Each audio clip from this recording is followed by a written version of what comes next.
segment is sponsored by the Tennessee Wildlife Resources Agency. Join us in preserving and protecting Tennessee's wildlife.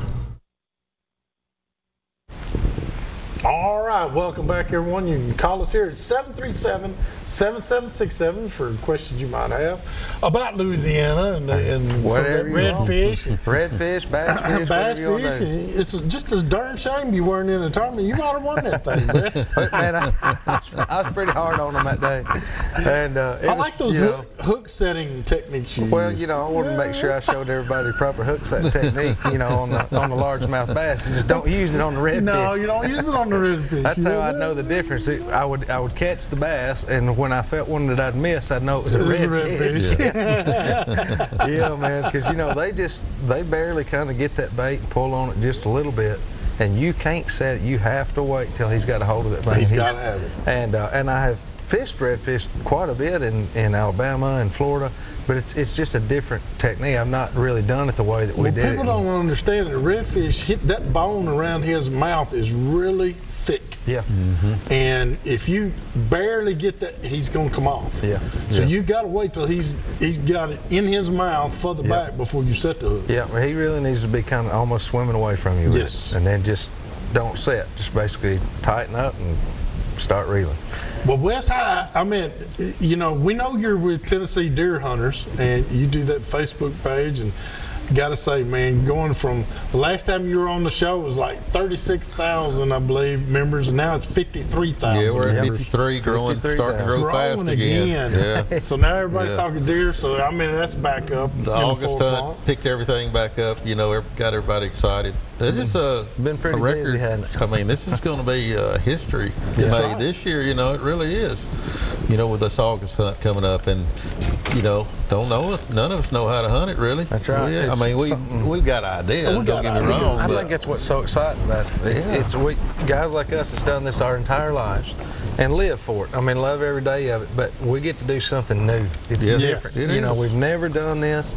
And you got your fors, you got your against people, but I'm excited about it. I'm not afraid to tell anybody I'm excited about it, and I'm not going to be a bit more hot on August 24th than it will be on September 22nd. I bet you there won't be a 5-degree difference. There won't be 2-degree difference. So I'm excited. I'm just one. I mean, if their season open, I'm gonna be in the woods. That's right. If they probably did one in July, I'd do the same thing. So. I'd be in there trying to do it anyway. I'd have all kinds of mosquito repellent. I'd have to get probably wouldn't see any deer out there looking anyway. But everybody's got to get a little fired up about the deer season. I mean, here's a golden opportunity. I don't even know how it came about, really, just the commission meeting that came out with this, but somebody had to make a suggestion, hey, can we not have an opportunity? And just this last weekend on one of the outdoor channels, they were talking about states that have the availability for you to take an antlered buck in velvet. Yep. There's few. There's not that many. No, there's not. And Tennessee, Kentucky was one of the main ones closest to us. Kentucky was South Carolina. South Carolina's one. But then it goes further west. Doesn't Louisiana offer one? I don't know. I think there's 3 or 4 states, but there's not many. There's not many. And so Texas has got that's what people have to understand, is the opportunity that's here is one that not a lot of people get. Not a lot of people in the South get to do this. The chance to get in there and chase one in velvet is an opportunity that, again, we've done it that's all I've ever known, man, and I've never had that opportunity. There's going to be some giants killed, too. It is. Because, those bucks are... They're on that summer pattern. You pattern them a little bit better. They're a little bit more predictable. They're easier to pattern right now. And you're going to get a shot at them before that velvet comes off. Yeah. Because, right now, and we all know, right now it's nothing but their stomach. That's what they're worried about. That's their what stomach. they're trying to do. Yep. And if you can figure out that feeding pattern, figure out where he's wanting to eat every day, they're creatures of habit right now. And, they'll do it day after day after day.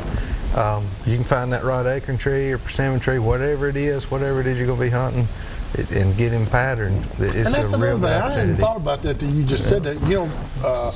Persimmons are... Right. They'll be falling about that same time. By that time, they're going to be hitting the ground fresh. And I have tried to hunt persimmon trees, and when you get there, all the persimmons just about gone. Yeah.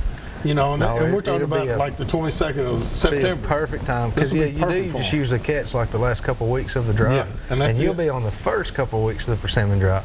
That'd be nice. And they're going to be hot on those persimmon trees. You also get to maybe shoot a coyote or two with your archery equipment with that going on. Yeah. Because they're big persimmon eaters. They do.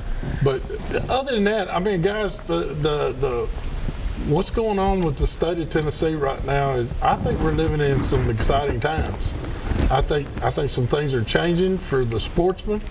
I think some things are happening for us. Even from fishing, I mean, they're even talking about the Florida strain bass is back in the forefront. We're talking about all kinds of things. Walleye coming on, stripers coming on. Now we got a chance for velvet bucks. Yeah. And then I saw this week where Lake Chickamauga, they ranked it the #2 lake. #2 in the nation. In the nation. You know, and #2 in the nation. I mean, that's right here, man. You can jump the truck tonight and be there fishing, you know. Instead of driving all the way to Kissimmee, we go right over here to Chattanooga. That's right. You know, so there's a lot of opportunity for sportsmen here. It sure is. And we're blessed to have it. Hey, we got to do our tip of the week, so let's go to it. This week's tip of the week has been brought to you by Davison Farmers Co-op, your hometown store. You can go down and see them right off of, let's see, it's on Dickerson Pike, right off of Briley Parkway. Couldn't get Briley Parkway in my head. Right off Briley Parkway there, about a mile down on Dickerson Pike. And let me give you a tip.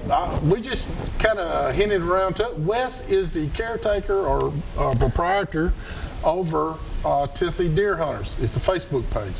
It went from 36,000 the last time he was on the show. Now it's 53,000 members.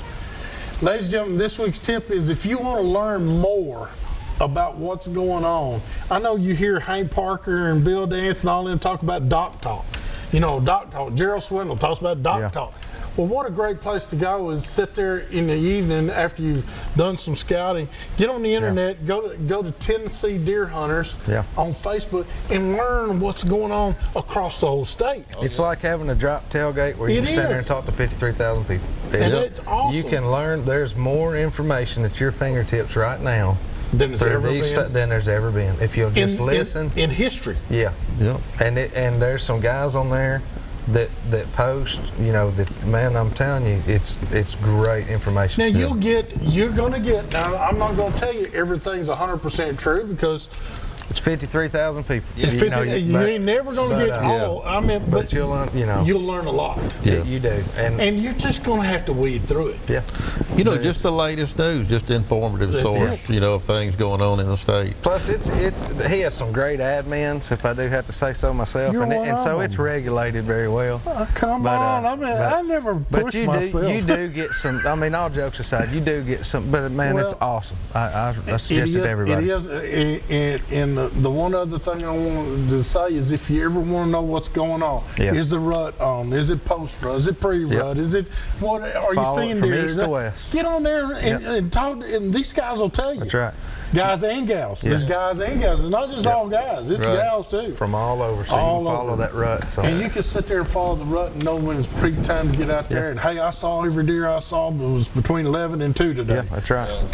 That's a no-brainer when to go out there tomorrow. Yeah, we got pictures, you know, every day, just numerous pictures, and you know, people that post videos every day of their hunts, you know, every day. So, you know, I mean, so so check them out, Tennessee Deer Hunters on your Facebook, and you can ask to be a member, and it's open for them, but that is members only. All you got to do is ask to be joined. That's right. So. We got to take another break. We do. We're going to take a break. We'll be back here in just a minute with a great recipe for you guys and some more Southern Woods and Waters.